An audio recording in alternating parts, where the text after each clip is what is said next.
Good morning, students.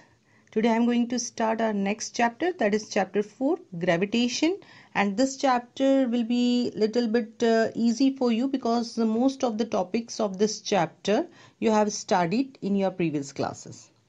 Okay, so in the previous chapter we have learned about the force, motion and the relation between force and motion with respect to the Newton's 3 laws of motion. Clear? So in this class, we're going to learn about the gravitational force, gravitation and gravity, Newton's universal law of gravitation, derivation of Newton's universal law of gravitation, universal gravitational constant and its unit. Okay? We observe that when a body is released from a height, it falls towards the earth. What is the reason behind that?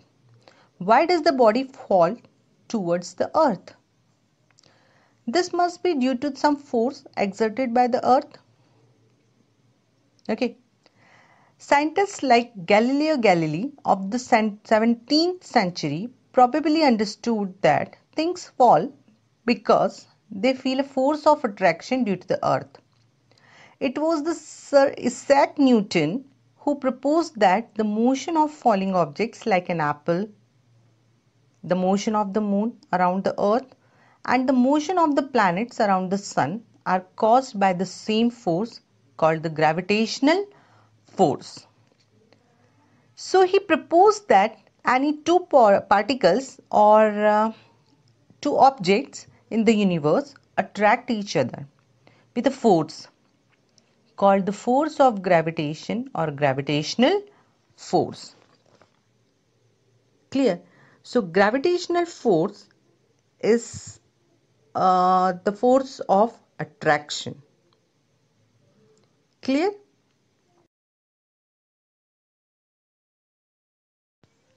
As we have seen that two particles or two bodies in the universe attract each other with a force which is called the force of gravitation or the gravitational force.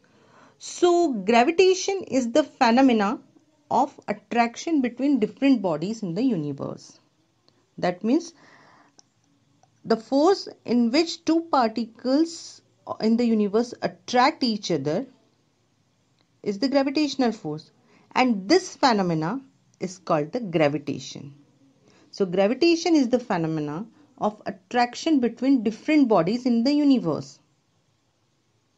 Clear? Or in easy way we can say that gravitation is the force of attraction acting between any two bodies of the universe. Clear? But if one of the two bodies happens to be the earth,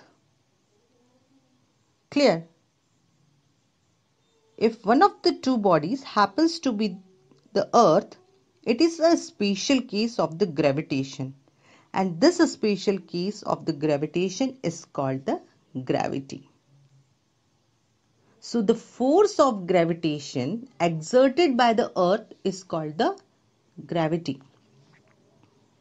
Or we can say that gravity is the earth's gravitational pull on a body lying on near the surface of the earth.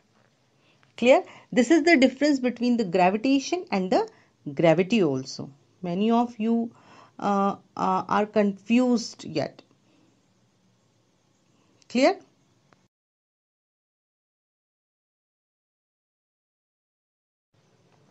According to Newton's universal law of gravitation, every body in the universe attracts every other body with a force which is directly proportional to the product of their masses and inversely proportional to the square of the distances between them. And the force acts along the line joining the centers of the two bodies. And mathematically it can be expressed as F is directly proportional to m1 into m2 upon d square. Clear? Where m1 and m2 are the masses of these two bodies and d is the distance between their center. Clear?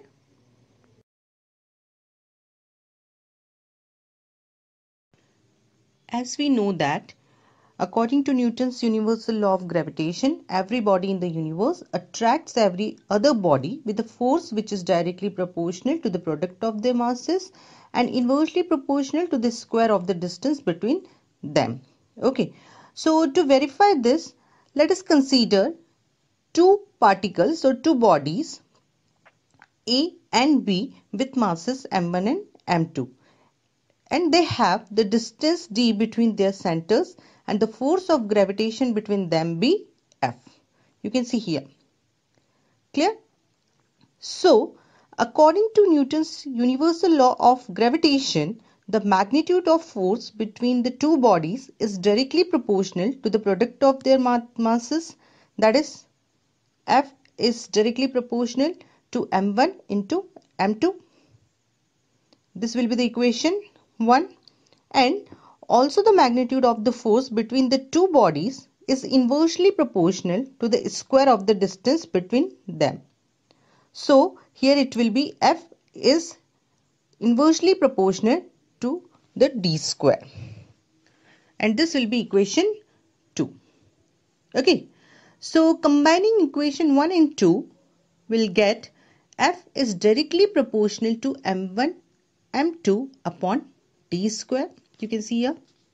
And this will be the equation 3. Clear?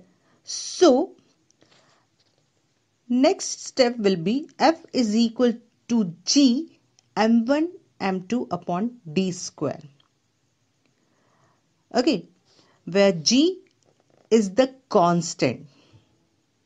When we have to remove that proportional sign, we have to put that a constant, and here this constant will be capital G, and G is a constant of proportionality and is called the universal gravitational constant. Clear? So this is how we can derive the statement of the Newton's universal law of gravitation. Clear?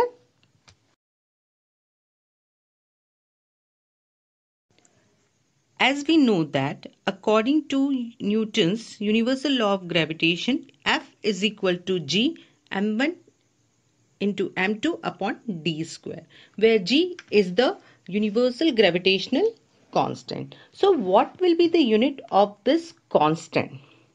Okay, so to find the unit of this constant, we have to see the formula first. Okay, so as we know that we can change this formula, that is F is equal to G m1 upon m1 m2 upon d square. Clear? So from here we can change it as G is equal to F d square upon m1 into m2, because here we are finding the unit of G, that is the gravitational, or we can say that the universal gravitational constant. Clear? So here to find the unit of G, we have to write all the units in this formula. So G is equal to N. N is the SI unit of force. M square is the SI unit of distance. Actually distance square is given, so here we have to write meter square. Clear? m1 into m2, mass of the first body, mass of the second body. So here kilogram into kilogram. Clear? So by this step we can find G is equal to N m square upon kilogram square. So the SI unit of universal gravitational constant, that is capital G, is Newton meter square kilogram square. Clear? Actually, the value of the universal gravitational constants was the first determined experimentally by an English physicist, Henry Cavendish, by using an extremely sensitive torsion balance in 1798. Okay, so universal gravitational constant G is a scalar quantity. Clear? The value of G is 6.673 into 10 to the power minus 11 Newton meter square upon kilogram square is the universal value. That means is same throughout the universe. Because of this reason, it is called the universal gravitational constant. Clear? The value of G does not depend upon the nature, the size, masses, and the nature of the medium between two bodies. Clear? So this is all about the gravity, Newton's universal law of gravitation, and the universal gravitational constant. Clear? I hope you understood that. So that's all for today's class. Thank you and have a nice day.